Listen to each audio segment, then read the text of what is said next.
sobre los derechos del niño, y en este caso de las recomendaciones del comité. Hoy es un espacio abierto, mañana estaremos ofreciendo un espacio más cerrado específicamente para el Comité Técnico Asesor del Consejo de Niñez y Adolescencia, y esperamos más adelante un espacio para el Consejo de Niñez y Adolescencia, para los jerarcas que lo conforman. Así que para nosotros es realmente un gusto que tanto Luis Pedernera como presidente del comité y José Ángel Rodríguez como integrante para América Latina del Comité de Derechos del Niño hayan podido aceptar participar de estos espacios. Ya veo que José Rodríguez, José Ángel, buenos días. Luis, está sin cámara, si quieres ponerlo. Y José Ángel, tienes el mute puesto. Ya, perfecto. Inicialmente habíamos programado hacer una gira de visitas y de trabajo presencial en Costa Rica con la venida de ellos dos, pero bueno, el contexto nos lo cambió y así que hemos organizado estos espacios y mantenemos, digamos, la idea y la intención inicial de apoyar sobre todo con ellos, a ayudar a Costa Rica para que las recomendaciones se entiendan mejor y sobre todo que podamos como país hacer buen uso de ellas y cumplir, y no solo pensar en la preparación del informe, sino cumplir sobre el mandato, digamos, que nos están indicando. Yo quisiera entonces agradecerles también a todos los participantes. Hoy tenemos una rica participación y confirmación. Y como es un espacio abierto, estamos grabando en Facebook Live para las personas que no hayan podido estar, que posteriormente puedan verlo. Nos han confirmado de varios ministerios, del Ministerio de Salud, de Justicia, Educación, del Patronato Nacional de la Infancia, varias organizaciones, también de la Universidad Nacional, del INEINA, del INALECO y también de la Contraloría y de la Red Nacional de Adolescentes, que es un gusto también que los chicos y chicas puedan también estar con nosotros. Voy entonces a presentarles a ustedes y así darles la palabra a Luis y a José Ángel. Espero que los dos me estén escuchando bien y que también los participantes estén escuchando bien. La dinámica es la siguiente, vamos a dejar a Luis y a José Ángel a que nos hagan un poco un encuadre y la presentación, y en intermedio iremos planteando algunas preguntas, y la última media hora va a ser un espacio con los y las participantes para que ellos hagan sus preguntas. Pero desde antes, ya que van a hacer preguntas por medio del espacio que tienen a la derecha, que en inglés es QIA o en español es PIR, por favor háganlas ahí, pueden hacerlas en oculto o a María José comunica con respeto, o si no en abierto, y nosotros vamos a estarlas recuperando para al final poderlas pasar a Luis y a José Ángel para que ellos puedan responderlas. Igualmente, vamos desde DNI a hacer una recuperación de todas las preguntas, que es probable que por el tiempo y la dinámica, y seguro este espacio va a arrojar muchísimas participación y muchas preguntas, muchos intereses, vamos a hacer una recopilación de todas las preguntas y haremos las respuestas para que quede como un documento de apoyo para quienes estamos todos trabajando en el campo de los derechos de los niños, niñas y adolescentes en Costa Rica. Entonces, bueno, en primer lugar, de nuevo, Luis y José Ángel, muchísimas gracias y bienvenidos. Luis Pedernera es uruguayo, él es presidente del Comité de Derechos del Niño de Naciones Unidas, es el primer latinoamericano que ocupa este importante cargo. Es presidente también de la reunión de presidentes de los 10 comités de derechos humanos de Naciones Unidas, integra el grupo de trabajo sobre peticiones individuales del tercer protocolo a la Convención sobre los Derechos del Niño, es miembro del comité académico del Certificado de Estudios Avanzados en Justicia Juvenil de la Universidad de Ginebra y el Instituto de Droits Enfants en Suiza. Es miembro de la Junta de Gobierno del Africa Child Policy Forum y del Consejo del Buró Internacional del Vice de Derechos de los Niños. José Ángel es venezolano, él es abogado, egresado de la Universidad Central de Venezuela, tiene una maestría en Derecho Constitucional cursado en la Universidad de Valencia de España, es actual miembro del Comité de Derechos del Niño, siendo reelecto a cargo para el periodo 2019 y 2023. También es estudiante de Filosofía de la Universidad Central de Venezuela y es conferencista en temas de infancia, derechos humanos, tanto en Venezuela como en América Latina, y presta asesoría de modo voluntario a instituciones públicas como organizaciones de la sociedad civil en el área de la defensa de los derechos fundamentales de niños, niñas y adolescentes en Venezuela. Pero además de eso, tanto Luis como José Ángel son unas grandes personas, son muy cercanas, son muy comprometidas y están siempre dispuestos, digamos, en colaborar y en apoyar todos los procesos. Por eso, en particular, yo quiero personalmente y como DNI Costa Rica agradecerles a ustedes su participación. Entonces, bueno, les dejo a ustedes el espacio. Quizás tal vez como primera pregunta así generadora, digamos, que pudiésemos, ustedes pudieran enmarcarnos, digamos, por qué las recomendaciones son tan importantes y por qué tenemos como país que tomarlas en cuenta, sobre todo el comité plantea una serie de temas críticos, ¿verdad? Y tal vez si podemos comenzar por ahí y sobre todo ver este tema de la obligatoriedad del cumplimiento de las recomendaciones. Adelante, no sé cómo ustedes quieren distribuirse. Comienzo yo, Virginia, y luego... ¿Se me escucha? Sí, José Ángel, perfecto. Va a iniciar Luis y seguido te dando la palabra. Gracias. En primer término, agradecer a DNI la posibilidad de tener esta instancia de difusión de las recomendaciones y de intercambio. Para nosotros es importante que todo el proceso de diálogo culmine con la posibilidad de estar cerca de los estados que culminaron el proceso y que tienen las conclusiones y observaciones ya listas para que el trabajo, que es un trabajo largo, porque dura un poco más de un año, y es un trabajo que tratamos de hacerlo de la manera más profesional posible, pueda tener un correlato en las realidades de los países con los que dialogamos. Entonces, esta instancia que para mí sería una instancia de difusión y de estar cerca de los procesos de los países sobre los que terminamos el diálogo, tiene ese valor superlativo. Entonces, desde esa perspectiva, agradezco en nombre de José y el mío la posibilidad de tener este intercambio. Como yo decía, el proceso de diálogo es un proceso que se inicia con el envío del informe del Estado parte y luego el comité invita a realizar aportes a organizaciones sociales, a las agencias de Naciones Unidas, particularmente UNICEF, pero puede haber alguna más, a las instituciones nacionales de derechos humanos y a los niños. En el caso de Costa Rica, nosotros tuvimos la posibilidad de intercambiar con un adolescente que fue en representación de un grupo de niños, niñas y adolescentes de Costa Rica y que estaba muy implicado en la defensa y la promoción de sus derechos. Y bueno, y ese proceso termina con el diálogo con el Estado e inmediatamente el comité sesiona y aprueba el documento de conclusiones y observaciones.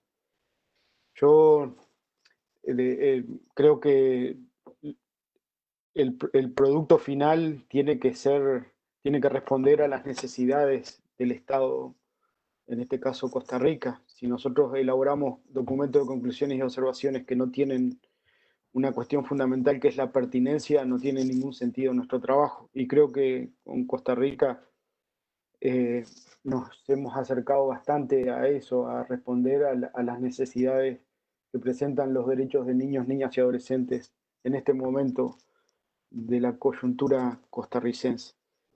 Eh, lo, ya van a tener 5 años para tratar de implementar. Lo importante es que el documento de conclusiones y observaciones sea un documento que ayude al Estado para el avance en la implementación de la Convención. Ese es el objetivo de por qué existe el comité y de por qué se hace todo este proceso. Entonces, lo importante es que las diferentes agencias del Estado lo tomen como un documento para una ruta política de política pública en materia de derechos del niño. No es una lista agotada, pero ahí están las principales preocupaciones que el comité ha rescatado en este proceso de diálogo y de intercambio con el Estado y con diferentes actores de la sociedad costarricense. Eh, bueno, y también sé que en esta reunión participan representantes de la sociedad civil, también que la sociedad civil y que los niños eh, eh, formen parte de este proceso, ¿no? De nunca olvidar de que hay un documento que marca algunas líneas en lo que hoy serían las necesidades para avanzar en la aplicación de la convención. Nosotros, el comité tiene dos formas de actuar para responder a la pregunta de Virginia. Una es bajo el examen a los estados, el proceso de diálogo que termina en el documento Conclusiones y Observaciones, y la otra es las peticiones individuales, que es el mecanismo del tercer protocolo. Los estados cuando crean las convenciones, las crean los estados y se someten voluntariamente al mandato de la Convención de Derechos Humanos que crean. Y lo hacen bajo un principio que en latín se denomina el principio del pacta sunt servanda.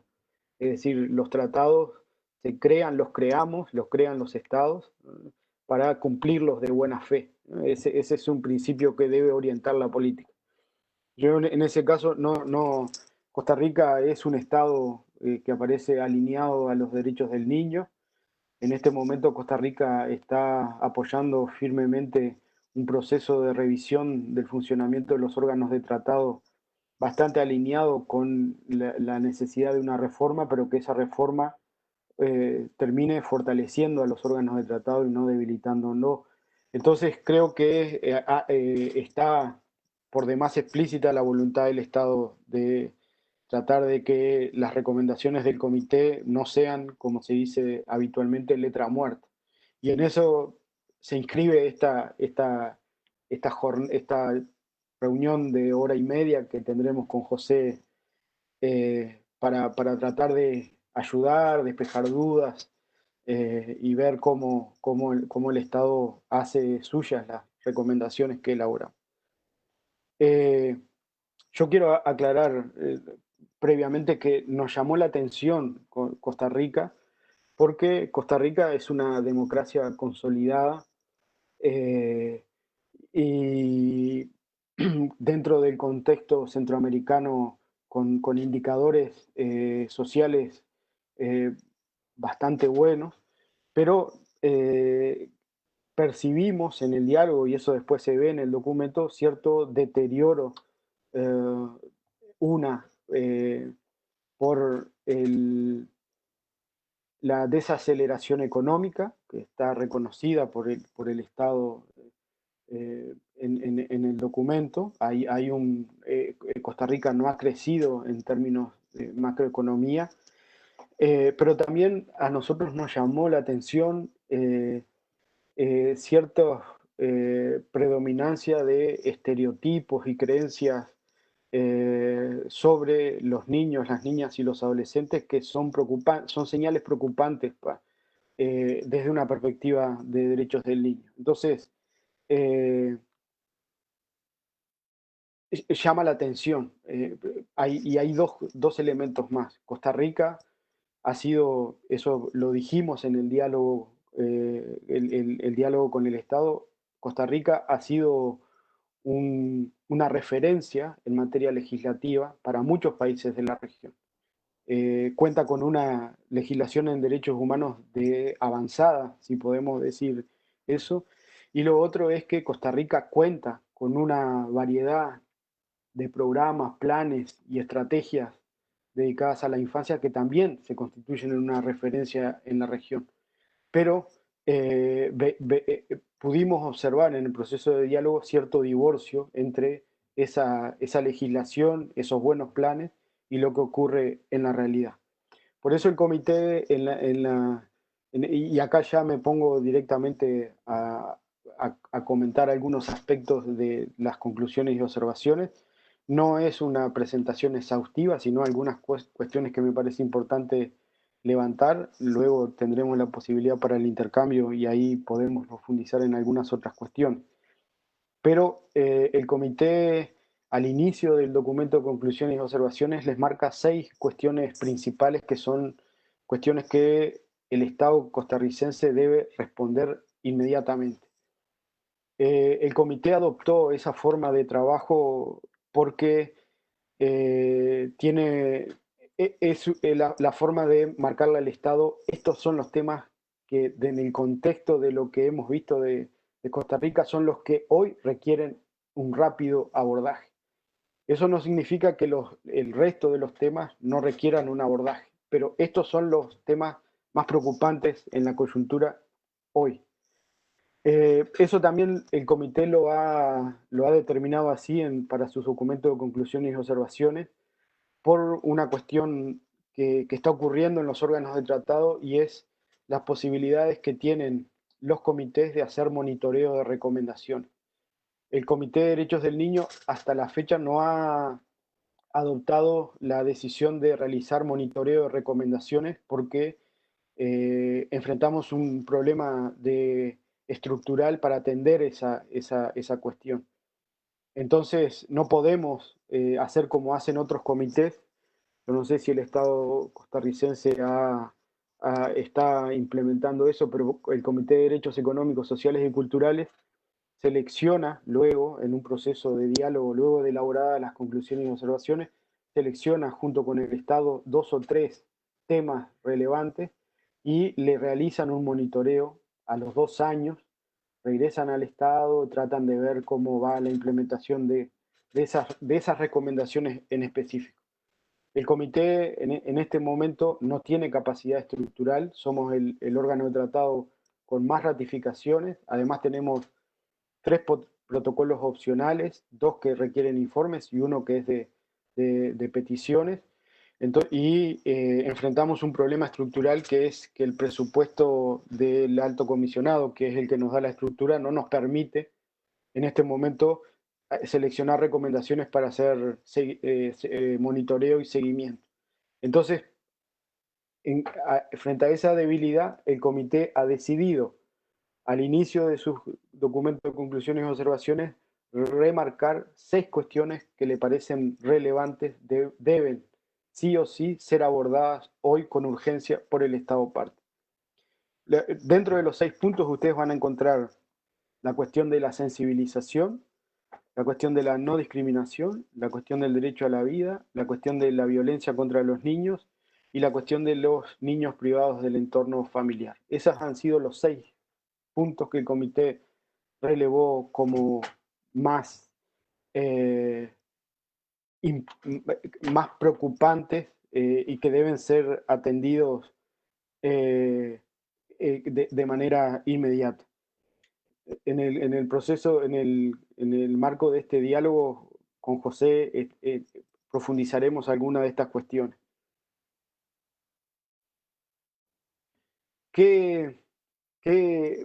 En relación a sensibilización, ustedes van a ver que muchas de estas cuestiones nosotros, el comité para nada pretende que estas cuestiones se tomen descolgadas.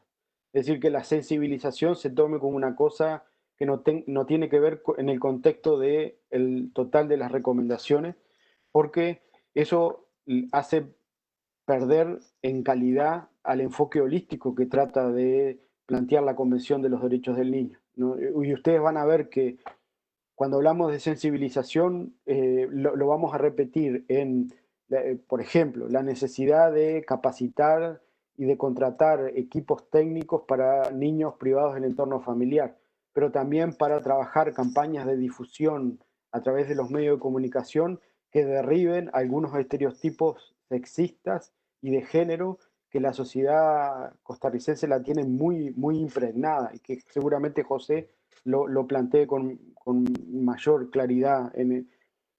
Pero también la desigualdad. Costa Rica según las informaciones que nosotros hemos recabado, ha comenzado a dar muestras de desigualdades que afectan particularmente a los niños, ¿no?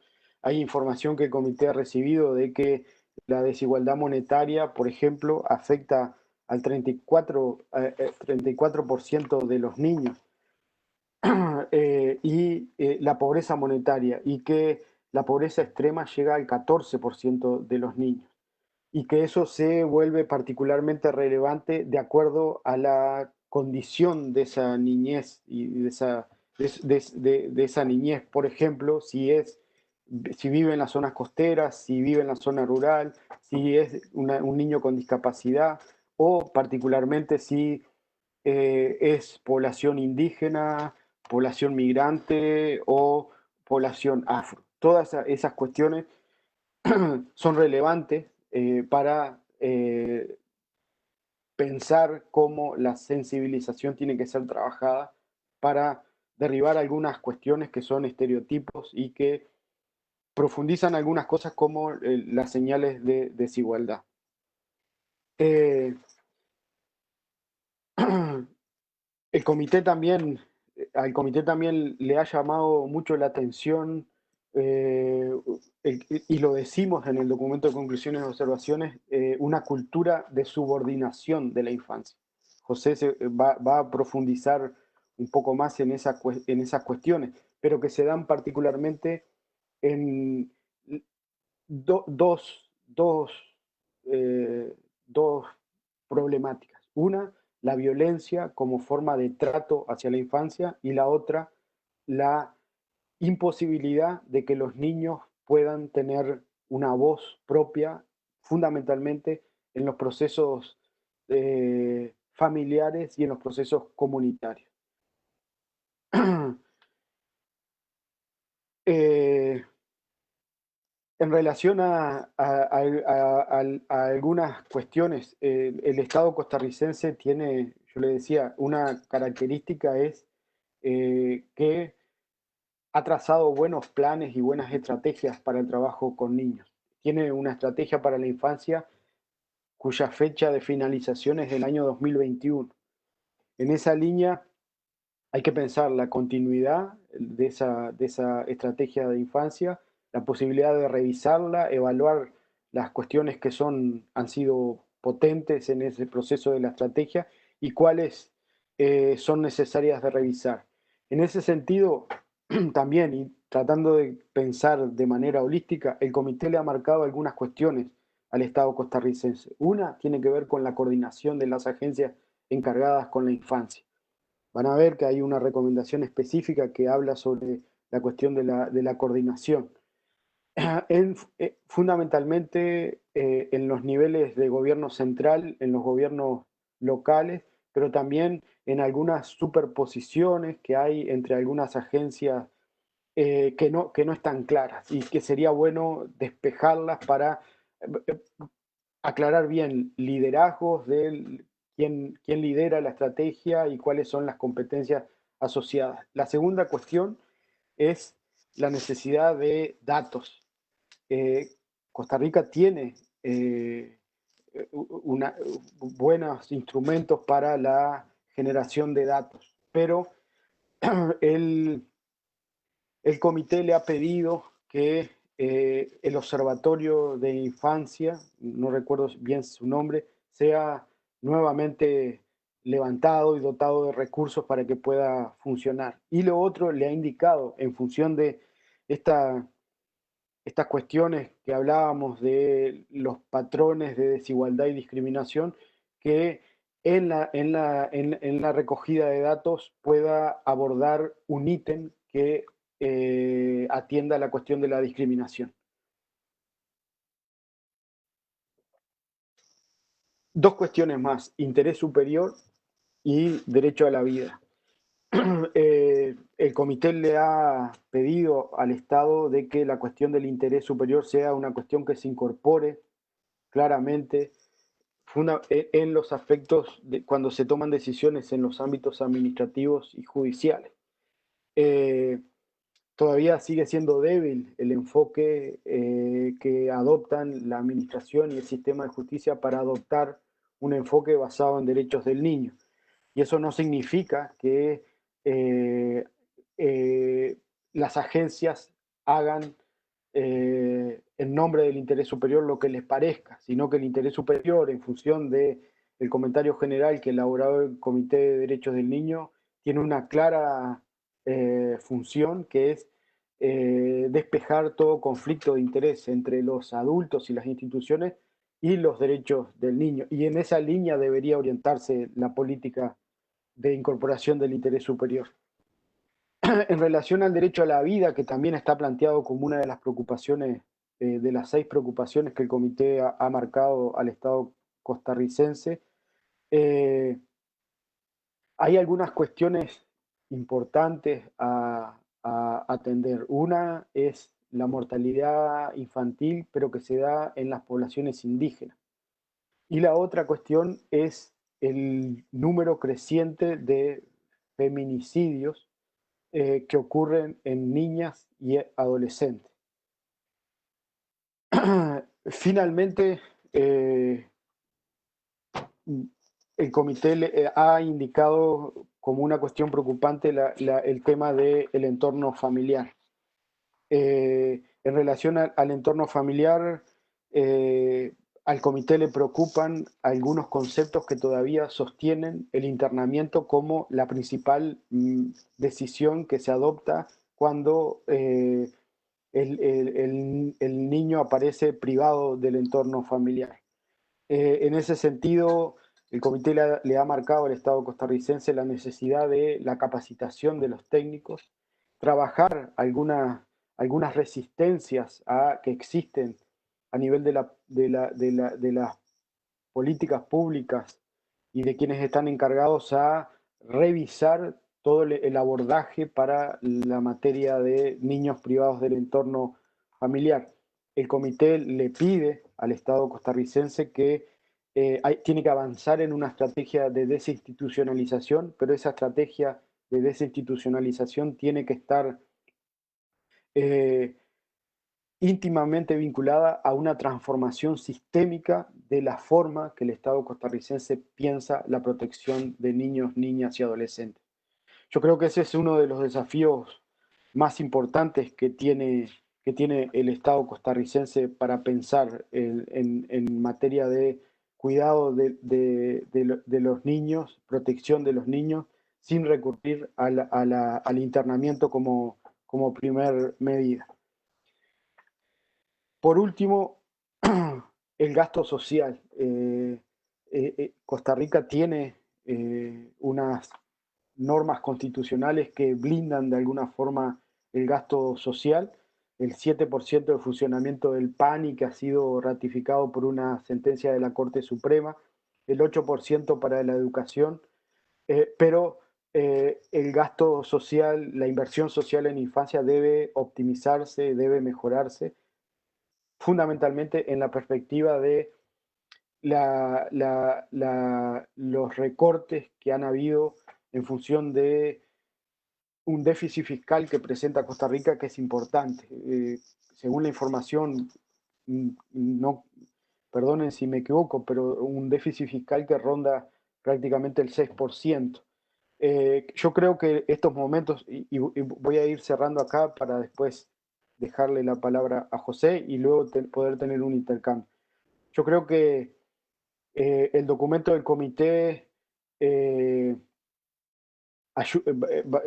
tiene la función de ayudar al Estado a identificar aquellos nudos problemáticos en función a derechos del niño y política pública. Creo que hoy tiene que tomarse con particular cuidado porque el contexto ha tenido un convidado de piedra, que es el COVID-19.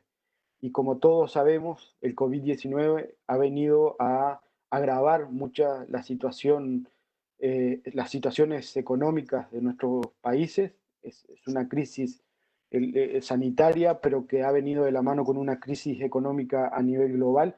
Y eso se está sintiendo particularmente en la vida de niños, niñas y adolescentes. Yo termino y le doy la palabra a José diciendo que el comité el 8 de abril elaboró un documento, una declaración con 11 puntos que tratan de dar pistas a los estados que debería también tomarse en cuenta para acompañar el documento de conclusiones y observaciones a Costa Rica, pensando en estos momentos de pandemia, cómo responder de la mejor manera a los derechos de niños, niñas y adolescentes. Entonces también sé que los desafíos hoy se duplican porque el escenario ha cambiado radicalmente desde marzo de este año. Pero la invitación a tomar el documento de conclusiones y observaciones como una guía que ayude a los estados, pero como una guía que no se agota ahora, sino que es una guía que tiene que ayudar en este proceso de 5 años para que al siguiente diálogo con el Estado no se repita lo mismo y los desafíos que enfrente el Estado sean nuevos desafíos que planteen una nueva agenda sobre cuestiones que el comité no ha visto hasta ahora y que son producto del avance en la implementación de la Convención de los Derechos del Niño. Por ahora, gracias y quedo atento al intercambio. Muchas gracias, Luis. Aquí tenemos algunas preguntas, pero vamos a darle la palabra primero a José Ángel Rodríguez para que continúe. También, José Ángel, en uno de los diálogos compartiste que el comité señalaba que Costa Rica era un país paternalista y proteccionista. Tal vez si comenzamos por ahí y adelante con lo que quieras.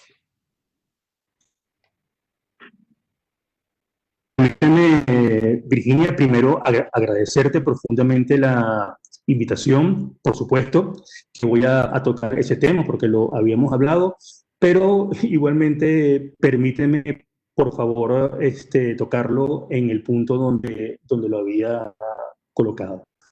Bueno, primero que nada, quisiera dar las gracias a Defensa de Niños y Niñas Internacional por el esfuerzo realizado en lograr este espacio de intercambio en situaciones para todos complejas por la crisis generada por la actual pandemia. Agrada además este diálogo sea básicamente con ONGs, plataformas, coaliciones, redes, asesores parlamentarios, entiendo que también diputados, la academia, estudiantes, instituciones y sobre todo niños, niñas y adolescentes. Y nos agrada que sea así, ya que todo el conjunto de organizaciones sociales costarricenses son las que pueden en el terreno, sobre el terreno y en tiempo real impulsar y verificar el cumplimiento de las recomendaciones que nosotros hemos realizado en el documento que hoy estamos hablando. Bien, yo comentaba a Luis hace poco cómo abordar esta charla y me hacía dos preguntas. Si hablo un poquito de muchas cosas o hablo mucho de dos cosas, por lo segundo. Y ya les voy a explicar por qué. Primero que nada, las palabras que dio Luis sobre nuestra percepción sobre Costa Rica, no profundizo en ellas por un tema de tiempo, pero es así. Y comencemos por un tema que ya Luis tocó, que es que nosotros identificamos algunas áreas sobre las cuales consideramos que se deben tomar acciones urgentes, como es la difusión, capacitación y sensibilización, el derecho a la vida, a la supervivencia y al desarrollo, la violencia contra los niños, niñas y adolescentes, en particular malos tratos y descuido, violencia de género y abuso sexual y niños privados de un entorno familiar. Pues bien, por un tema de tiempo y dada la actual coyuntura pandémica que ha trastocado por completo nuestra forma de vida, me permito profundizar en dos temas. Y es el relativo, violencia contra los niños, establecido en los artículos 9, 24, 28, 34 y 37 de nuestra convención, y la salud básica y bienestar, artículos 6, 18, 24, 26, 27 y 33.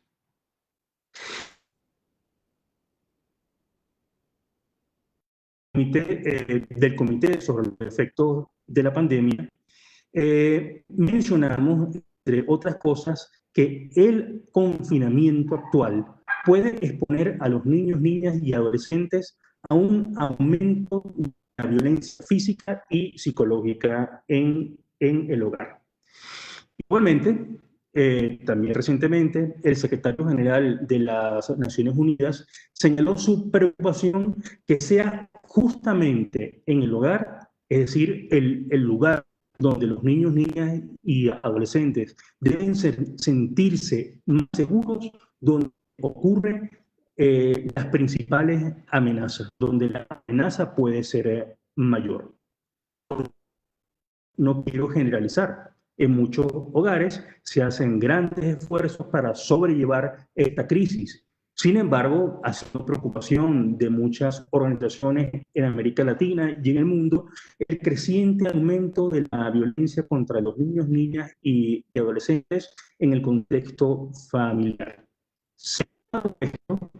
Y siendo justamente la violencia contra los niños uno de los asuntos en abordar con urgencia por el Estado, por Costa Rica, si ven el documento, si ven nuestras observaciones finales, encontrarán en este título palabras como nos preocupa profundamente, el comité observa con preocupación, el comité está muy preocupado. Y estas frases no las colocamos como simples conectores o frases de estilo, sino lo hacemos cuando realmente un asunto nos preocupa. Tanto que incluso entre nosotros, en nuestros debates, cuando hacemos observaciones finales de cualquier país, analizamos si esta frase es pertinente o no. En ese sentido, hablando sobre la violencia, nos podemos preguntar, ¿y ahora qué está pasando? ¿Qué medidas se están tomando? No solo para abordar las recomendaciones, sino para prevenir formas de violencia que se han generado en la pandemia. El Estado que Costa Rica, y eso es algo que ustedes pueden evaluar mucho mejor que nosotros, incluso corregirnos, decirnos que eso no es así, o si es así. Probablemente el Estado ha podido tener en la materia, porque se han emitido leyes, se han emitido y políticas públicas para al aumento de la violencia contra los niños, niñas y adolescentes. Por ejemplo, entiendo que se diseñó una política nacional de atención y prevención de la violencia contra las mujeres en todas las edades, que va desde el 2017 al 32, que hace énfasis en las niñas, el decreto 881-C del 2018 para fortalecer los mecanismos de coordinación interinstitucional, diversos protocolos de actuación para la prevención de la violencia, la eliminación del acoso escolar y la promoción del apoyo psicosocial y los estudiantes. Es decir, han hecho cosas. Sin embargo, a pesar de estas políticas, el comité en su momento observó con preocupación la prevalencia de diferentes formas de violencia contra los niños, como la violencia psicológica, física y sexual. Además de predominante en la sociedad, a pesar de estar prohibidos por la ley. Aventuro a especular un poco, podemos interpretar que sí, en efecto, existen políticas públicas, pero puede hacer falta un liderazgo fuerte que haga posible la materialización de dichas políticas. Igualmente, en este punto, sobre la violencia, en el informe, en las observaciones finales, mencionamos nuestra preocupación por la violencia a través de Internet. Nosotros recomendamos que se intensifiquen las medidas para combatir el acoso y el hostigamiento contra los menores de edad, lesbianas, gays, bisexuales, transgéneros e intersexuales, y que se establezcan, y esto es muy importante, mecanismos de denuncia accesibles. ¿Por qué menciono esto en este momento? Todos nosotros hemos podido evidenciar en esta pandemia cómo el acceso a la tecnología se convirtió en un elemento esencial para nuestra calidad de vida. El Internet ha sido y es la herramienta fundamental para que un número importante de niños, niñas y adolescentes puedan terminar el año escolar, por ejemplo. Pero también, paralelamente, ha dejado por fuera a un número importante de ellos. Poco se va a dar inicio a un nuevo año escolar y todavía no está muy claro cómo se va a abordar este problema. Recalcar sobre este punto, recomendó en sus observaciones que se están las medidas para abordar las deficiencias en la matriculación escolar de los niños, niñas y adolescentes de las zonas rurales y costeras, los niños indígenas y afrodescendientes, los niños, niñas y adolescentes con discapacidad y los niños, niñas y adolescentes migrantes, y sobre todo que se adopten medidas para combatir la deserción escolar. Entonces, si la deserción es un problema, nos estamos preguntando cuál es la actual situación de este problema, vista las posibles limitaciones de acceso a las clases virtuales. En pocas palabras, cabía preguntarse cómo se ha abordado este tema en el actual contexto y qué se ha hecho para solventar estas inequidades. Esta crisis global muestra de ambas monedas. También hemos visto la amenaza que implica el Internet sin una forma tanto de los padres, representantes y de los propios adolescentes. Y justamente en este punto es donde el comité identificó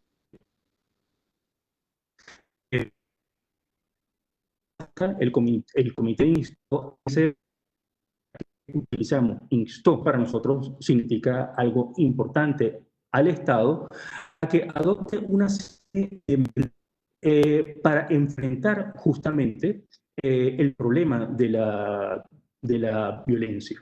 En ese sentido, ¿de qué medidas estamos hablando? Nosotros erramos, por ejemplo, crear un sistema de reunión de datos sobre la violencia contra los niños, velar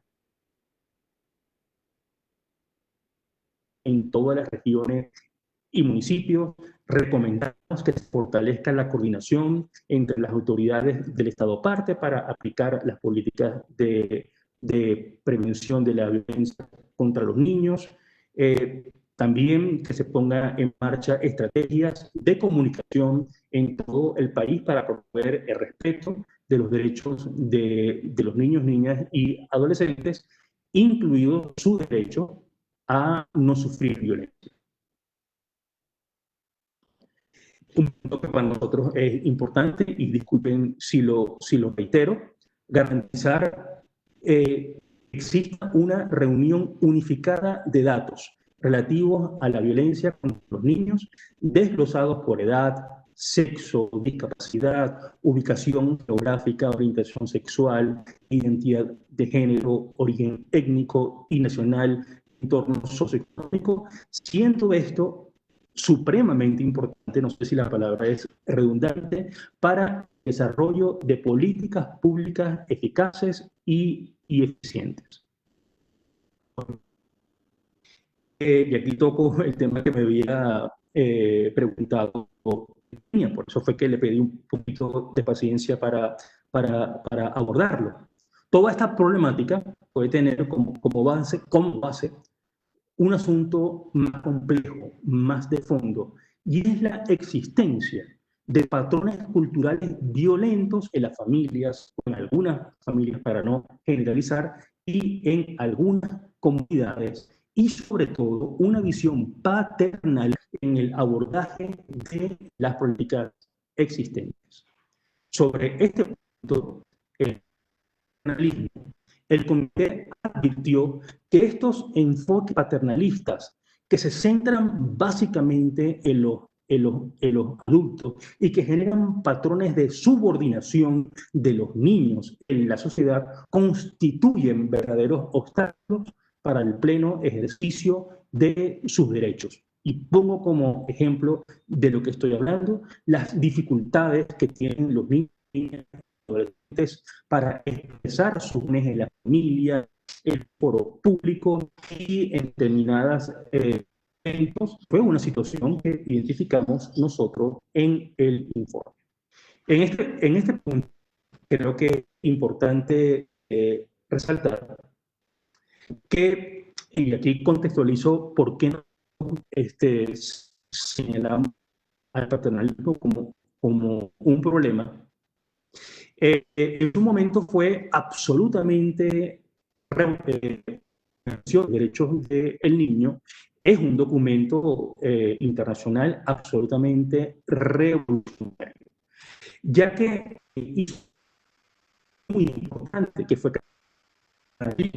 de considerar como un objeto de protección y de caridad para considerarlo un sujeto de lo cual trae como consecuencia que todo abordaje de la problemática de infancia se debe realizar a través de un enfoque de derechos, un enfoque de derechos humanos, el cual, a modo de apretada síntesis, implica el reconocimiento de que los niños, niñas y adolescentes son de derechos, como acabo de mencionar, titulares de todos los derechos humanos y beneficiarios de una protección y tomando en cuenta la etapa de desarrollo en la cual se encuentra. Esta es la clave que hay que ver a la hora de diseñar cualquier política, cualquier acción que tenga que ver con niños y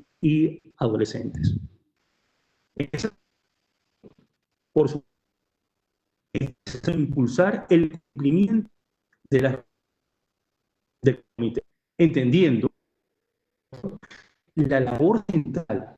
Y eso, me permito una sugerencia, una de las labores centrales de todas las organizaciones que trabajan con niños, niñas y adolescentes, de la familia y de la sociedad, es la educación y la formación, ¿no? Para así romper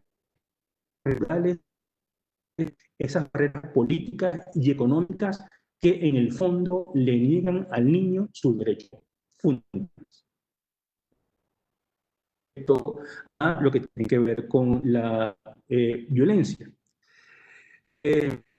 Hablando sobre el derecho a la salud, dos aspectos están, y es nuestra recomendación de intensificar las medidas para garantizar el acceso a los servicios de salud de los niños indígenas y viven en las zonas rurales y costeras, asegurándoles una prestación adecuada y continua de atención sanitaria primaria y especial, además de suministrarles medicamentos y sus médicos, infraestructura y equipos.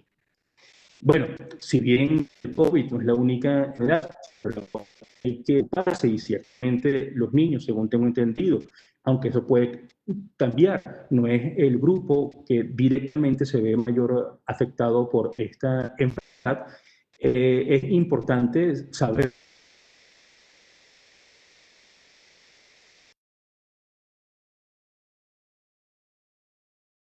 frente a esta coyuntura. Refiriéndonos al actual contexto, el comité hizo varias recomendaciones en las observaciones finales sobre el tema de la salud mental. Y aquí quiero hacer de nuevo un particular énfasis. En su momento, cuando elaboramos nuestras observaciones, el comité observó con preocupación la información sobre las altas tasas de suicidio entre los adolescentes.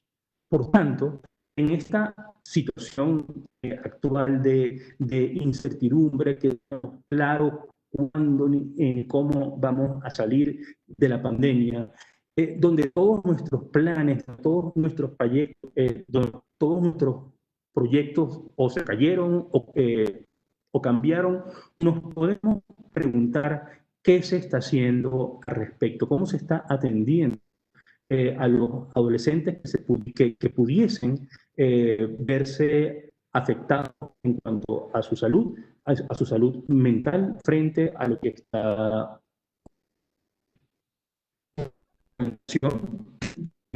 fortalecer la labor y la cobertura de los equipos interdisciplinarios de salud mental que trabajan a nivel local y asignen recursos humanos, técnicos y financieros para llegar a los niños y adolescentes identificando las situaciones de riesgo y que se adopte una estrategia en la reducción del suicidio, abordando los factores individuales, comunitarios y sociales que los provocan. De nuevo, el actual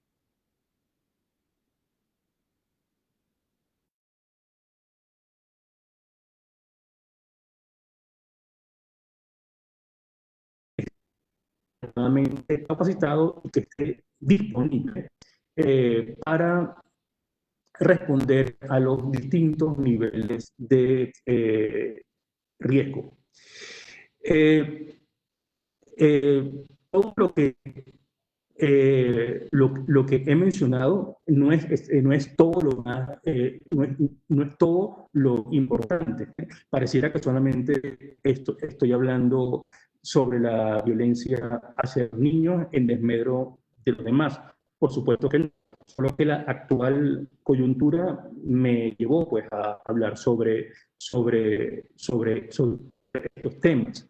En las observaciones finales hemos mencionado hechos preocupantes, como por ejemplo la tasa de mortalidad infantil de los niños indígenas y afrodescendientes, en particular en la provincia de Limón, que en ese lugar es superior a la media. Hayan aumentado durante el periodo en el cual se informó, con datos que indican que el 15% de los feminicidios registrados entre el 2004 y el 2014 afectaron niñas y adolescentes. Y la escasa información sobre los recursos y las reparaciones proporcionadas. Además, también nosotros observamos con preocupación que según la encuesta nacional de hogares del año 2018 del Instituto Nacional de Estadística, el 34% de los niños viven en una situación de pobreza y el 12% en una situación de pobreza extrema. Y igualmente nosotros vimos con preocupación las privaciones que sufren los niñas y adolescentes con discapacidad que viven en zonas rurales, costeras y fronterizas, y los niños inmigrantes. Y entendiendo de que esta situación se puede ver exacerbada por el impacto económico que en la actualidad está teniendo la pandemia. Entiendo de que este foro está básicamente dirigido a actores de la sociedad civil y a niños, niñas y adolescentes. Y de nuevo me permito hacer una sugerencia. En sus manos está, por supuesto, el impulsar que estas observaciones puedan convertirse o puedan transformarse en una hoja de ruta, las acciones se transformen en nosotros es incluso que nosotros cambiemos nuestro modo de actuar implementando o, o utilizando nuestra creatividad, ¿no? Para abordar todos los problemas que están a partir de la actual coyuntura. Sé que viene un ciclo de preguntas, pero créanme que somos nosotros quienes también tenemos muchísimas preguntas que hacer. De nuevo, Virginia y a todo tu equipo, muchísimas gracias por esta invitación. Muchas gracias, José Ángel, por tu intervención, que también fue muy interesante y clara.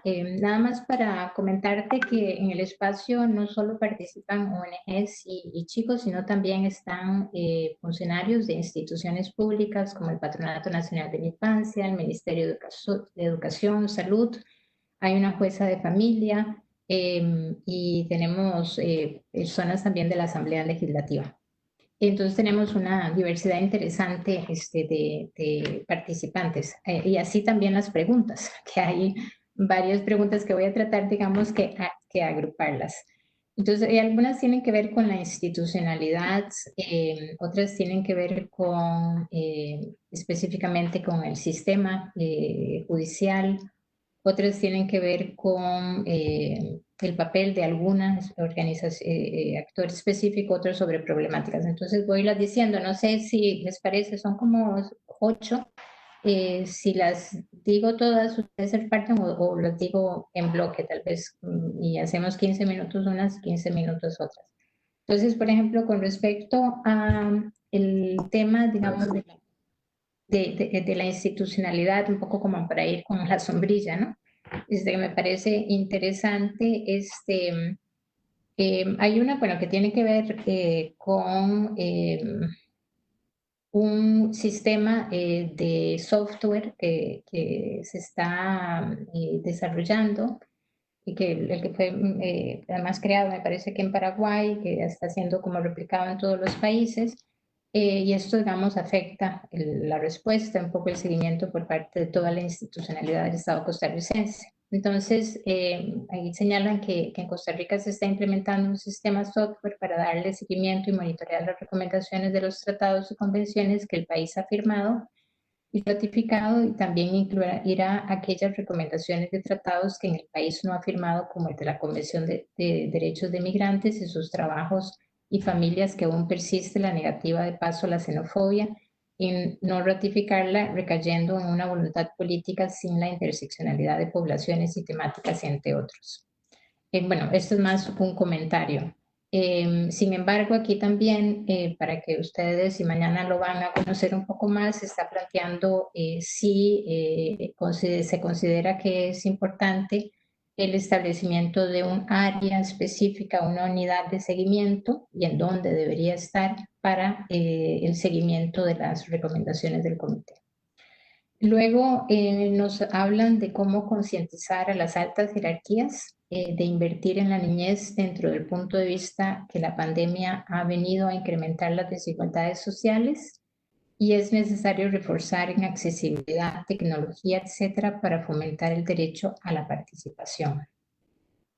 También nos indican que el Patronato Nacional de la Infancia, el próximo 15 de agosto, cumple 90 años, es una institución que ha transitado por diversos paradigmas hasta llegar al enfoque de derechos en el que se enmarcan las acciones actuales a nivel político. La Asamblea Legislativa llama la atención del día de ayer sobre los problemas en la ejecución de recursos, sobre todo los orientados para las juntas de protección y los consejos participativos en sus proyectos de base comunitaria. ¿Puede el comité instar al patronato a mejorar la ejecución participativa de los recursos en donde los niños, niñas y adolescentes sean constructores y protagonistas de sus mismos proyectos? Y en esa misma línea del patronato y en el marco de sus 90 años, ¿cuál es el principal desafío ¿qué ven ustedes a nivel de la reinvención institucional necesaria para garantizar el acceso a los derechos de los niños, niñas y adolescentes? Y tal vez una adicional que tiene que ver con la institucionalidad en específico del Ministerio de Educación. Nos plantean que desde la Contraloría de Derechos ha realizado un informe de cumplimiento de la Convención y el Código de la Niñez y Adolescencia sobre este cumplimiento, el MEP en el derecho a la continuidad de la educación, así como recomendaciones sobre los escenarios que no se ha podido llegar. Yo no sé si paramos ahí y después les digo las que tienen que ver con el tema del sistema judicial, y luego las que tienen que ver con el observatorio y un tema que es de mucha importancia que tiene que ver con el tema de salud adolescente. Okay, entonces hagamos una primera ronda y luego continuamos con las otras, si les parece. Adelante.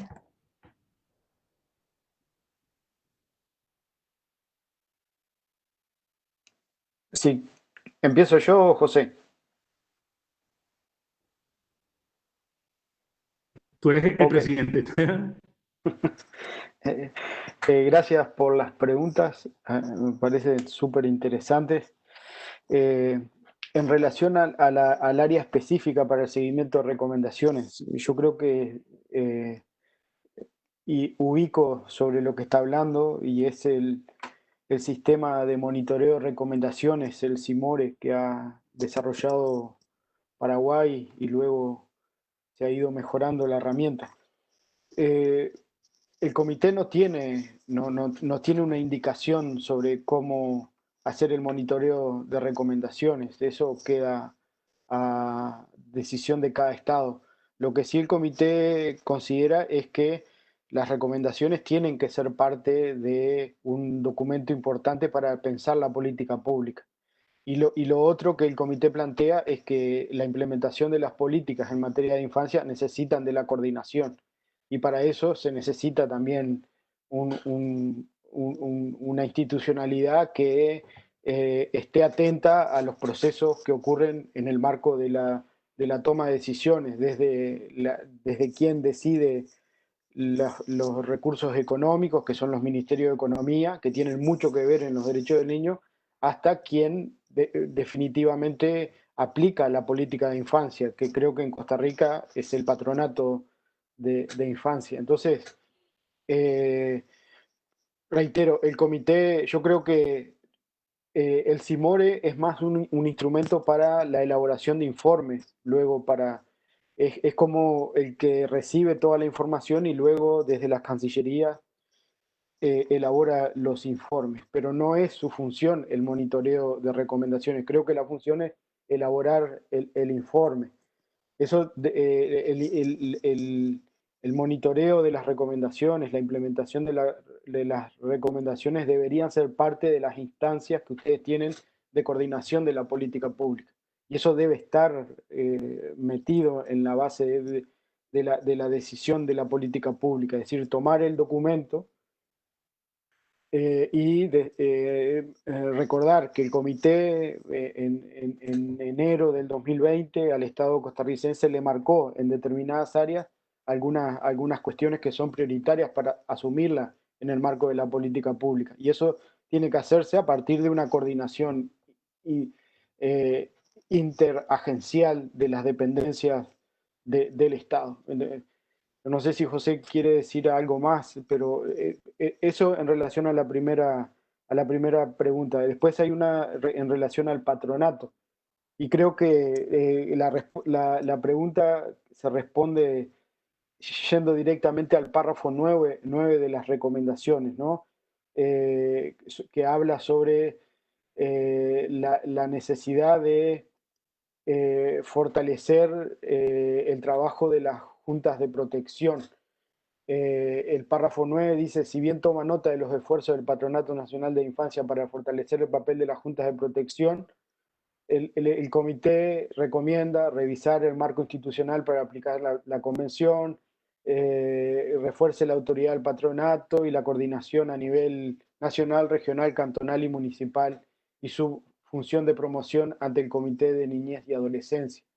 Yo creo que el párrafo 9 es claro en relación a la pregunta que formulaba.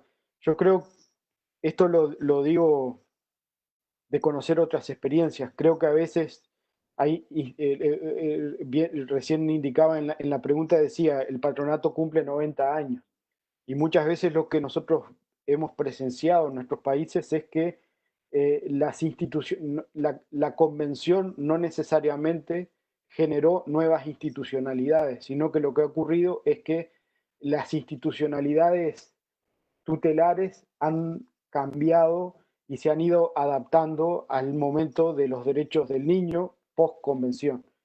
Entonces, a veces tienen un lastre tutelar todavía en su mandato que tiene que ser revisado.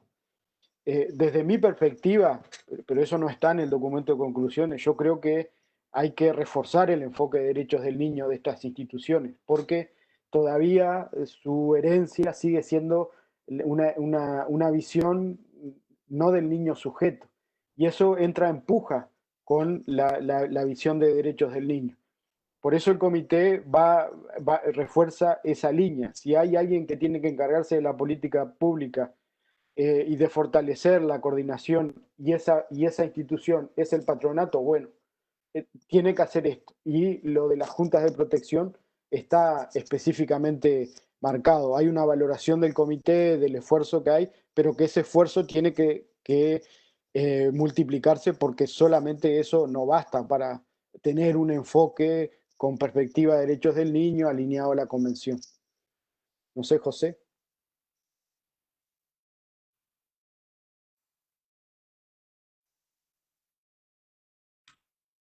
José, te voy a quitar ya ahora adelante, José.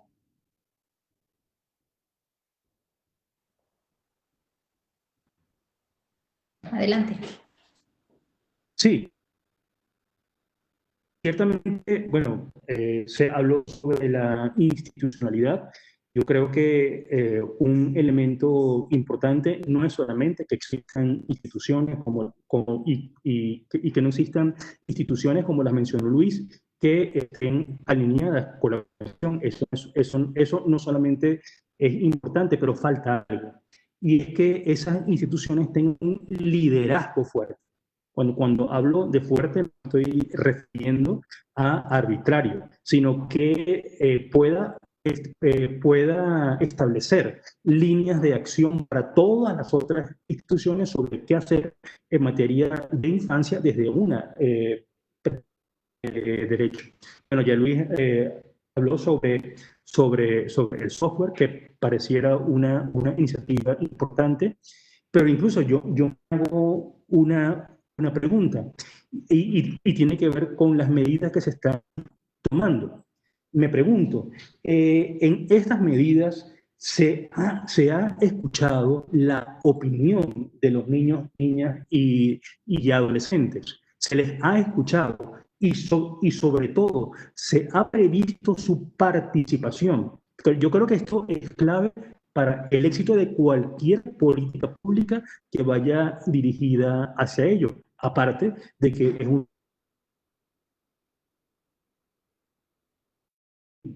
también se hicieron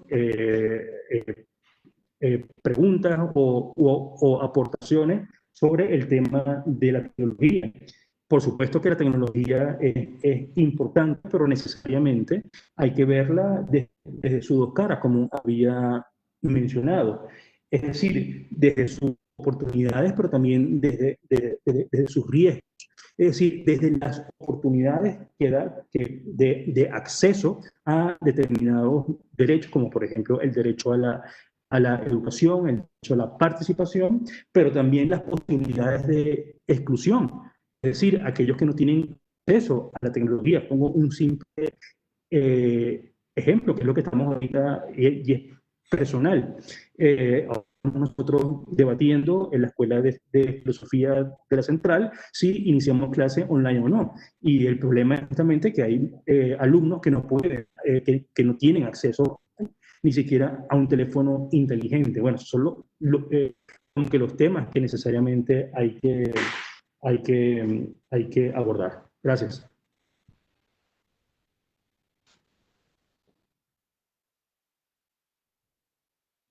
Gracias. Sí, gracias Luis, sí, es que estaba pegado el nieto. Y José Ángel, aquí hay otras, voy de nuevo por sectores.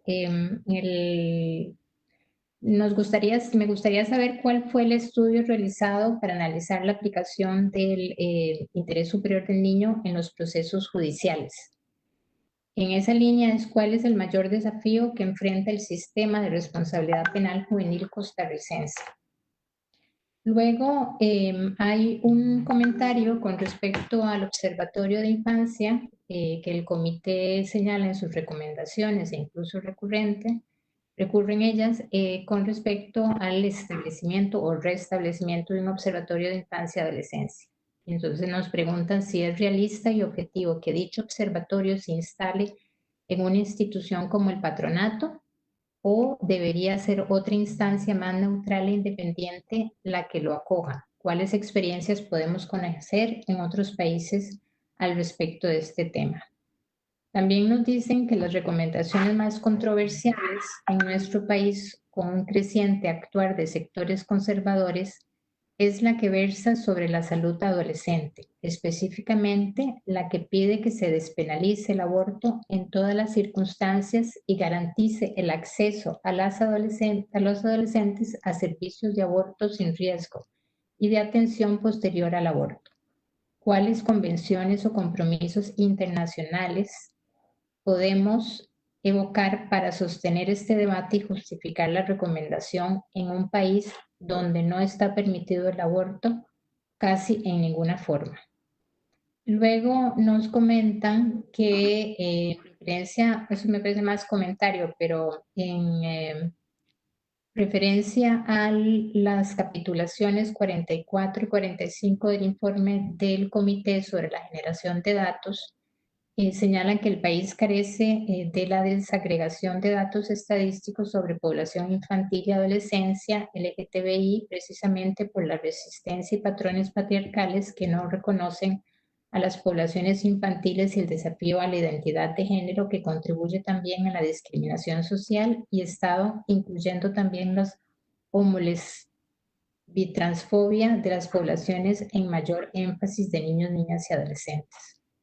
Y otro comentario tiene que ver que en materia de abuso sexual intervienen muchas variables que son de carácter psicodinámico, muy complicadas, que de reeducar o de abordar por medio de campañas. En este momento justamente circula una campaña que deposita mucha responsabilidad en que los niños y niñas se autocuiden. ¿Qué opinan de esto? ¿Estarían ustedes de acuerdo en un endurecimiento de las sanciones legales? ¿Cómo visualizan el tema cuando la persona ofensora es también menor de edad? ¿Pueden referirse a alguna experiencia latinoamericana de mayor éxito en este problema? Y hay dos más que tienen que ver con el tema de la obligatoriedad de las recomendaciones, que siempre se cree porque se llaman recomendaciones, no son de obligatorio cumplimiento. Sin embargo, están vinculadas a un tratado internacional. Y también con respecto a que Costa Rica hace unos años demostró que se puede incumplir todo lo que ratifica y todo lo que aprueba. Entonces, eso fue en el marco de toda una discusión en donde se estaba bajando el presupuesto del Patronato Nacional de la Infancia. Nos quedamos con las manos atadas porque no existe ningún mecanismo de sanción a un país que incumple. ¿Cómo actuar en ese caso? A ustedes, adelante.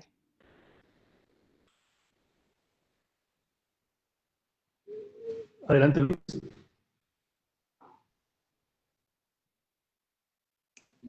Ajá, ¿arranca tú, Luis? Sí, algunas preguntas se me perdieron, pero tengo algunas Si que me pude dices, registrar. las puedo volver a decir en alguna de ellas. Sí. En relación a la pregunta sobre el interés superior, cuando empecé la presentación, yo lo que planteé era muy someramente cómo es el proceso de diálogo, ¿no? Que se inicia con un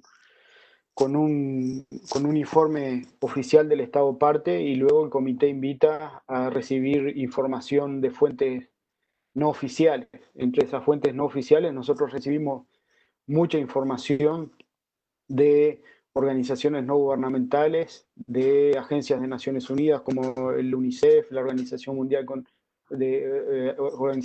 de la Salud, de los ombudsman, de los ombudsperson, de las instituciones nacionales de derechos humanos, y después cruzamos mucha información con reportes de otros procedimientos especiales de Naciones Unidas, que pueden ser grupos de trabajo, relatores especiales, y lo que han dicho otros comités en los últimos años. Nosotros, esa es la fuente de información. Les puedo decir que nosotros tenemos una página de extranet en donde tenemos toda esa información, el trabajo que hacemos es de mucho estudio. Quienes han ido a Ginebra saben que los días previos al diálogo con el Estado es un momento de mucha tensión, porque uno tiene que estar concentrado en tratar de entender de la mejor forma la realidad del Estado para no errarle en la formulación. Y es de esa cantidad de información que nosotros sacamos nuestras pistas para las preguntas. Y contraponemos, y nos llevan a hacer esa afirmación algunos datos. Una, que Costa Rica necesita desarrollar mejor, en la línea de lo que dice nuestro comentario sobre interés superior, la aplicación de ese criterio en los procesos judiciales y administrativos. Y lo digo solo con un dato. Si Costa Rica aplicara el interés superior de acuerdo a lo que está establecido en nuestro comentario general, Costa Rica no enfrentaba un problema central que tiene hoy, que es la cantidad de niños institucionalizados. Porque si utilizaran el criterio de interés superior, la internación de niños está seriamente cuestionada por este principio. Y los sistemas de justicia y los sistemas administrativos recurren de manera habitual a la internación como la principal respuesta. Entonces, es en función de eso que nosotros tomamos las decisiones. De esa cantidad de información y formulamos las recomendaciones. En relación a lo de justicia juvenil, nosotros, ustedes saben que nosotros hemos revisado el comentario general número 10 y hemos aprobado el año pasado el comentario general número 24, que es la revisión del comentario general 10. Y en función de eso, el sistema costarricense tiene algunas cuestiones que debe revisar en función de la materia de justicia penal juvenil. La primera que el comité le dice en el documento de conclusiones y observaciones es la armonización de la edad, ¿no? El comité en el comentario general 10 hablaba de 12 años como una edad no menor para el comienzo de la responsabilidad penal juvenil. Nosotros en el comentario general 24 hemos elevado esa edad a 14 y decimos que si los estados pueden fijarla en una edad mayor, 15 o 16, obviamente es mejor. Y aquellos estados que la tienen en esa edad no deberían bajarla. Después, hemos visto en las fuentes de información que manejamos que se recurre mucho a la detención preventiva y el comité le ha planteado revisar el recurso de la detención preventiva como un recurso al que se va muchas veces como primera decisión. También la detención, la sanción de detención de la privación de libertad como medida, también el comité le ha pedido que revise. Por la información que manejamos también, Costa Rica ha desarrollado programas de sanciones no privativas de libertad y de justicia restaurativa que deben y necesitan ser fortalecidos en línea de lo que el comité ha dicho en el comentario general número 24. Y también, eso está en el párrafo, esas cuestiones que las planteé están en el párrafo que el comité habitualmente en sus comentarios dedica a justicia penal juvenil. Pero como les decía, no podemos perder la perspectiva holística de las recomendaciones.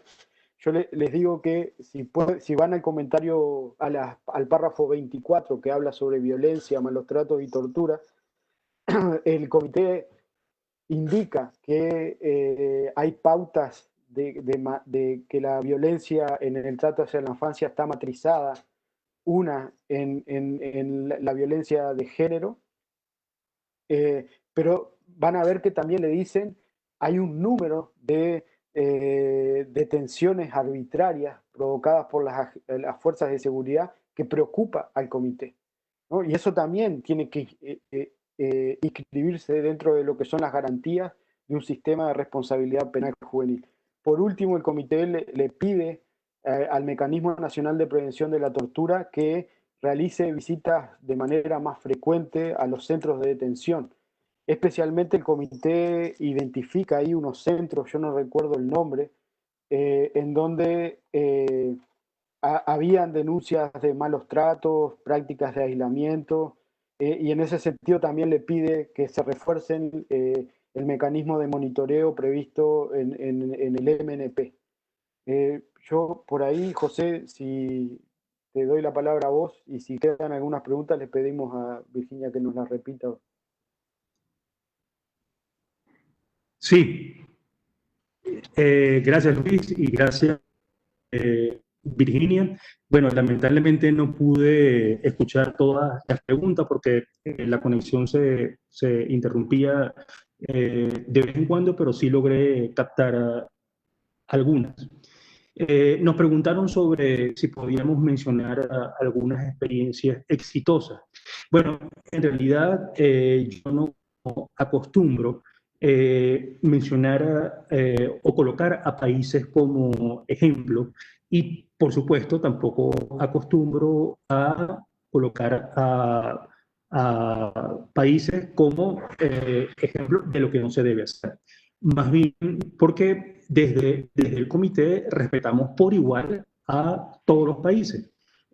Cuando hablamos con cada uno de ellos, nos referimos a ese país. Pero sí, por supuesto, nosotros mencionamos cuáles son los estándares internacionales que deben asumir las diversas instituciones que funcionan en todos los países. Por ejemplo, si estamos hablando sobre la Defensoría del Pueblo, bueno, que todas aquellas instituciones de derechos humanos pues se basen en los principios de París. Si estamos hablando de aquellos organismos responsables de infancia, bueno, lo que nosotros pedimos es que tenga presupuesto suficiente, un nivel de autonomía importante, que tenga incidencia en las decisiones del Ejecutivo, de que no sea un coordinación. Sí, es cierto, nosotros a todos los países les recomendamos que despenalicen el aborto. Nosotros lo hacemos desde una perspectiva de salud y recomendamos que es muy importante este elemento, claro, con ciertas características, como por ejemplo la información a las adolescentes sobre lo que explica, en fin. Creo que escuché una pregunta sobre si las campañas son suficientes para detener el abuso sexual. Por supuesto que no. El tratamiento debe ser integral. Las campañas son importantes, pero también sanciones a los perpetradores es también muy importante para evitar la impunidad, la formación en las familias, la formación de los funcionarios sobre cómo tratar a las víctimas de abuso sexual son elementos fundamentales para evitar la revictimización. Otro elemento importante es la posibilidad de acceso a los mecanismos de denuncias. Creo que preguntaron también si el endurecimiento de las penas puede ser un elemento importante para dicho abuso. Si bien puedo tener una opinión personal, sí diría que esa es una decisión soberana de los estados sobre la cual no me quiero, digamos, como que pronunciar. Gracias. Muchísimas gracias, Luis y José Ángel. Bueno, hay varias preguntas adicionales. No quiero abusar tampoco del tiempo de ustedes ni de los participantes, pero me parece que hay... Yo estoy en cuarentena, puedo estar toda la tarde. Perfecto. Entonces, nada más, entonces voy a abusar un poquitín. Hay una me parece interesante, que es cómo se puede implementar un mecanismo de protección a niñas, niñas y adolescentes lesbianas, bisexuales y transgéneros sobre violencia de género e identidad de género, que además ustedes, dentro de los 6 puntos, digamos, de críticos, el comité señaló el tema de violencia de género como uno de los temas importantes. Yo sí quisiera insistir sobre 2 puntos. Uno que tiene que ver con respecto al tema de Costa Rica tiene sus estructuras, tiene un marco normativo importante, tiene dificultades en cumplirlo, pero también tiene una lógica que yo creo que no logra, y además del enfoque de derechos, como Luis antes lo mencionó bien, es una respuesta muy fragmentada. Y las recomendaciones muchas veces, así como el jurídico, el Código de Niñez y Adolescencia o hasta la Convención, en términos de las responsabilidades, las ven las instituciones como su responsabilidad a sí misma, ¿no? Y no la ven como una lógica sistémica y una lógica de una respuesta holística que tiene que verse transversalmente. Entonces, ¿qué recomiendan para poder intentar superar esta visión tan fragmentada y dar una respuesta más integral para que realmente se cumpla con las recomendaciones y con la convención? Y el otro que tiene que ver es algo que es complicado, pero ¿qué pasa si un Estado incumple? Costa Rica ya ha sido muestra, desde la Asamblea ha incumplido el marco jurídico cuando ha ignorado, digamos, la convención, una decisión de la Sala Constitucional, la ley del patronato en el tema del presupuesto. ¿Qué hacer y qué mecanismo podemos utilizar para poder exigirle a un país que cumpla? Y sobre todo cuando hay siempre la justificación de que no hay recursos, de que estamos en contexto de emergencia, pero los derechos humanos no deben posponerse ni postergarse, deben garantizarse. Ahí se les puse difícil. Sí.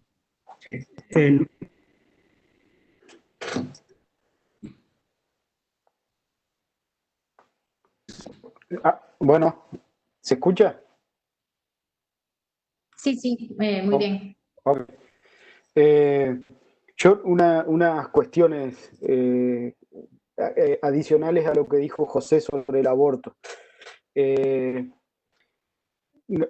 comité tiene un estándar que es la despenalización del aborto y el garantizar el acceso a servicios de interrupción de embarazo con opinión de las adolescentes. Ese es el estándar y más o menos así se le ha dicho al Estado costarricense.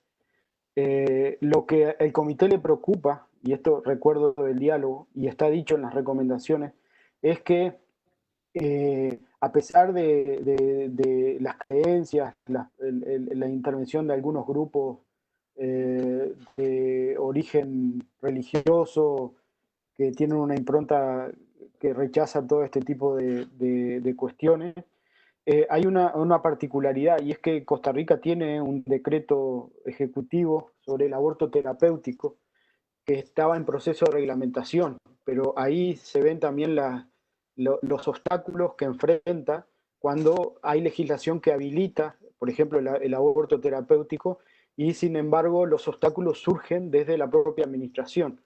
Por eso el comité exhorta al Estado, no recuerdo bien cómo es lo que le dice el comité, pero a que rápidamente se efectivice ese decreto reglamentario que es sobre aborto terapéutico. Entonces, quería agregar a que el estándar del comité plantea una cuestión sobre la despenalización y el acceso a servicios de interrupción voluntaria del embarazo, pero también en relación a que cuando el sistema ya tiene legislación que habilita en determinadas circunstancias, hay obstáculos que surgen que tienen que de una vez por todas ser despejados. En relación al cumplimiento de las recomendaciones y las observaciones, bueno, el sistema de protección de derechos humanos universal no tiene una forma de imponer el sistema ¿no? de órganos de tratado, no tenemos una policía universal que vaya y que imponga una forma de castigo para los estados que incumplan. Por eso es importante, para nosotros es importante una sociedad activa y movilizada con las recomendaciones, porque la mejor forma de poder incidir para que las mismas se implementen es que la comunidad conozca las recomendaciones y conozca la forma de lo que se le ha dicho, que eso no quede en Ginebra, entre cuatro paredes, sino que trascienda a Ginebra. Lo otro es apelar a lo que yo decía, que los tratados de derechos humanos los redactan los propios estados y los elaboran bajo un principio del derecho internacional que es la buena fe. Lo hago para tratar de cumplirlo. Obviamente, cuando eso no ocurre, creo que es la movilización, el recordarle al Estado los compromisos. Creo que Costa Rica es un Estado que tiene un apego a los derechos humanos, acompaña, yo lo decía, todo el proceso de revisión del funcionamiento de los órganos de tratado. Costa Rica ha sido uno de los que ha dicho y ha propuesto que este proceso sea un proceso que termine en el fortalecimiento y no en el debilitamiento de los órganos de tratado. Entonces creo que estas cosas también tienen que ponerse en juego cuando en el ámbito interno el Estado a veces es renuente a la implementación. Es decir, bueno, en la diplomacia internacional Costa Rica tiene una postura de avanzada, de fortalecimiento, bueno, que eso también tenga un correlato en el ámbito interno. Y recordando de que a pesar de que nosotros no tenemos una forma de imponer a los estados el cumplimiento estricto, porque no tenemos una policía de las Naciones Unidas que capture a los estados y los lleve y les imponga una sanción por el no cumplimiento, eso estas decisiones tienen que tomarse bajo el principio de buena fe. Aún así, yo no recuerdo cuál es la situación de Costa Rica, pero creo que nosotros tenemos el tercer protocolo de peticiones individuales, que es una forma también de buscar el cumplimiento cuando hay violaciones a los derechos del niño. Yo no recuerdo si Costa Rica ha ratificado. Quiero creer que sí, que ratificó el tercer protocolo. Nuestra región es una, junto con Europa, de los que van en la avanzada de las ratificaciones. Quedan pocos estados.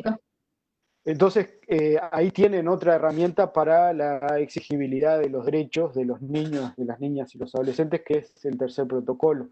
Y bajo el tercer protocolo, por ejemplo, el comité, cumplidos los requisitos que exige el tercer protocolo, puede, por ejemplo, pedir medidas cautelares para determinadas situaciones y estudiar el fondo del asunto para buscar reparar ese derecho. Entonces, esas herramientas son las que tienen. Costa Rica, como dice Virginia, ratificó el tercer protocolo y es otra posibilidad que existe para el cumplimiento de los derechos del niño.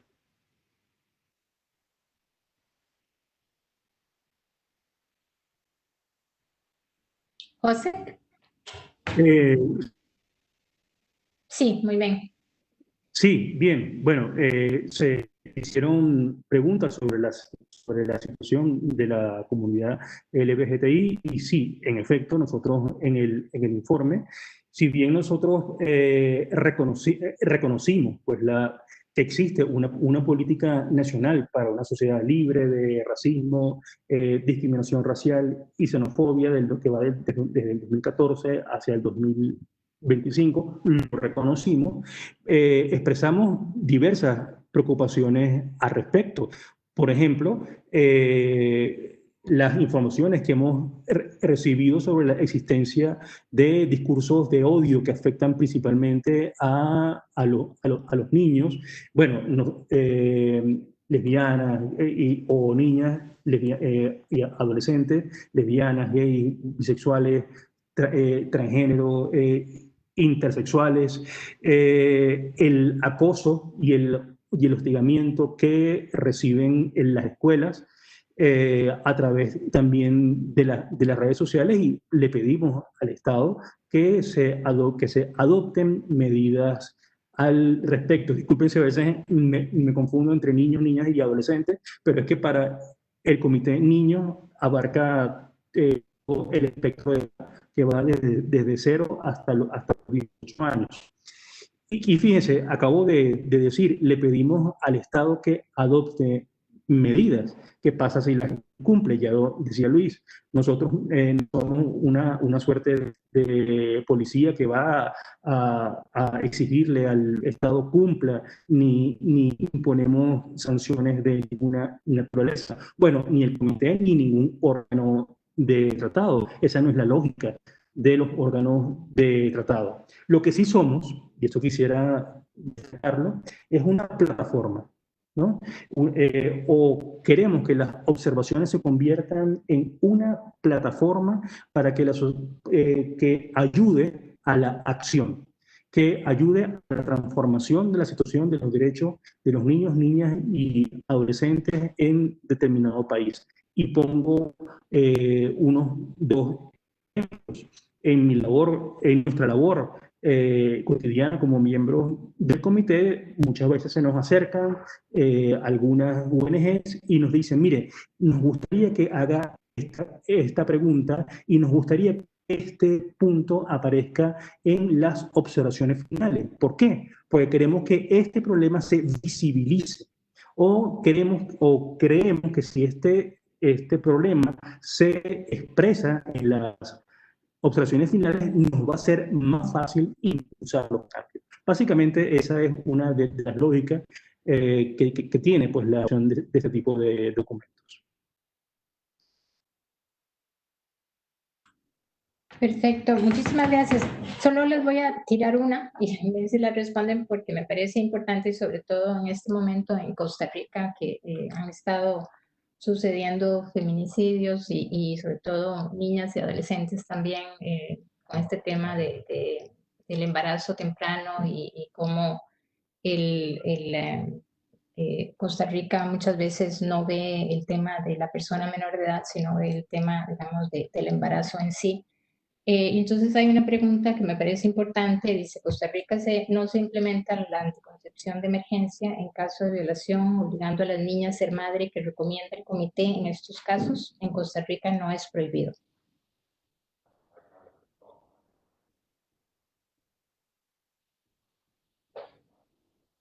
Eso sería, ahí sería un caso para la aplicación del decreto sobre aborto terapéutico, me parece, por lo que decís ahí, Virginia.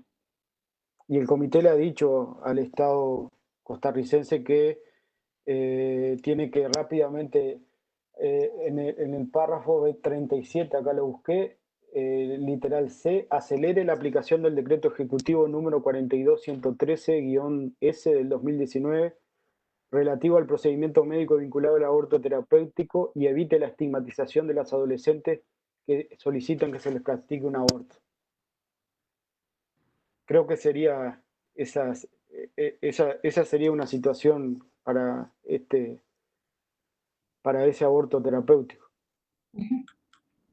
Perfecto. Muchas gracias. Ya hemos abusado ustedes casi 15 minutos de más y vamos a ir cerrando. Creo que una de las cosas interesantes cuando uno lee y relee las recomendaciones del comité es un poco esa radiografía el comité nos hace respecto a la situación de los derechos de los niños, niñas y adolescentes en Costa Rica, y también nos tira una serie de líneas estratégicas en donde, independientemente de los temas de prioridad, en donde incidir y trabajar, ¿verdad? Creo que Costa Rica tiene muchos retos, como decía al inicio, ¿verdad? En ese cambio del contexto de situación que se ha ido en deterioro rapidísimo, ¿verdad? Y más ahora en el contexto COVID, que salieron a la luz todos los problemas graves y las tragedias de las personas, las familias de los niños, niñas y adolescentes, y que como país no estamos dando respuesta. Entonces, un trabajo importante que tenemos es obviamente ayudar a que las recomendaciones se conozcan, ayudar a que la gente entienda, digamos, la importancia de su cumplimiento y de la implementación de estas, y dar una respuesta mucho más integral. Y en eso vamos a estar trabajando desde DNI. Yo quiero personalmente agradecerles a Luis y a José Ángel este espacio, este tiempo. Creo que ha sido muy importante. Hemos estado recibiendo comentarios de la gente. Les ha parecido que ha sido un espacio muy claro, muy provechoso, y sobre todo muy interesante, sobre todo entender las implicaciones y qué hay de fondo detrás de estas recomendaciones. Entonces, que no es simplemente un documento de letra muerta, sino es al contrario, son documentos de una letra viva, y tenemos que estarla analizando para su implementación y su respuesta. Mañana vamos a tener un espacio con ustedes y con los técnicos del Comité Técnico Asesor del Consejo de Niñez y Adolescencia, que también es un espacio muy importante porque son quienes, digamos, están asesorando a los jerarcas del sistema de protección y quienes están también trabajando en la puesta en marcha de una unidad para dar seguimiento a las recomendaciones del comité. Entonces, creo que es un espacio que da para muchas horas, porque además deberíamos analizar uno por uno las recomendaciones como país y ver un poco lo que implica. Entonces, más bien, de nuevo, agradecerles. Creo que ha sido muy enriquecedor. Quedan muchas preguntas sueltas que seguro iremos en los diálogos con ustedes tratando de ir resolviendo y tratando de comprender un poquito mejor lo que implica, y el uso de las recomendaciones con también los comentarios generales. Tal vez ahí pedirles como cierre si ustedes nos pueden simplemente muy brevemente, aunque también ya hemos ido trabajando los comentarios generales y la próxima semana tenemos uno específico sobre el comentario 24, en que mencionabas, es tal vez una reflexión acerca del uso de estos comentarios generales que fortalezcan también el cumplimiento de las recomendaciones. Y de nuevo, gracias a los dos, y igualmente mañana seguimos con ustedes. Gracias, Virginia, y gracias a la gente que estuvo pudiendo seguir. Yo creo que estas instancias son necesarias. Hay que mostrar el trabajo del comité, pero también hay que tirar abajo algunos mitos sobre la función del comité, ¿no? Nuestro rol es ayudar a los estados en avanzar en la implementación de la convención, aunque a veces sonemos serios, estemos de saco y corbata, la mayoría, José no, pero y que esa formalidad que tiene Ginebra a veces nos muestra como malos. Creo que acercar eventos como estos tienen la potencia de acercar nuestro trabajo, pero también a nosotros conocer la realidad, para que cuando en el 2025 le toque nuevamente a Costa Rica, poder tener los mejores o dejar los mejores elementos para quienes en ese momento estén en el diálogo, puedan hacerlo con una comprensión más completa de los procesos que ocurren en el país. Que nos podemos equivocar, obviamente. Nosotros trabajamos 16 estados por cada mes, 8 en sesión y 8 en precesión, y eso significa que tenemos que estar atentos para no perder la posibilidad de errores y equivocaciones. Y tratar de hacerlo de la mejor forma. Así que gracias por esta posibilidad de nuevo a DNI, la posibilidad de tener este intercambio y también de acercarnos con la realidad costarricense. Muchas gracias, Luis. José Ángel, ¿quieres decir algo? No, yo. Ya, mañana continuamos. Perfecto. Bueno, muchas gracias y esperamos también seguir en estos espacios dialogando con ustedes en uno u otro. Creo que siempre son muy enriquecedores ese intercambio y terminamos, pues, creo que aprendiendo mucho también y comprendiendo mejor lo que significa la Convención sobre los Derechos del Niño. Muchas gracias y que estén muy bien, y gracias a todas las personas que nos acompañaron hasta el final. Y como dije al inicio, la sesión ha sido grabada en Facebook Live de DNI para que pueda también ser un insumo de trabajo para las que no pudieron estar y para todas las personas que quieran conocer más sobre las recomendaciones. Gracias y hasta luego. Que estén muy bien y cuídense mucho. Hasta luego. Hasta luego.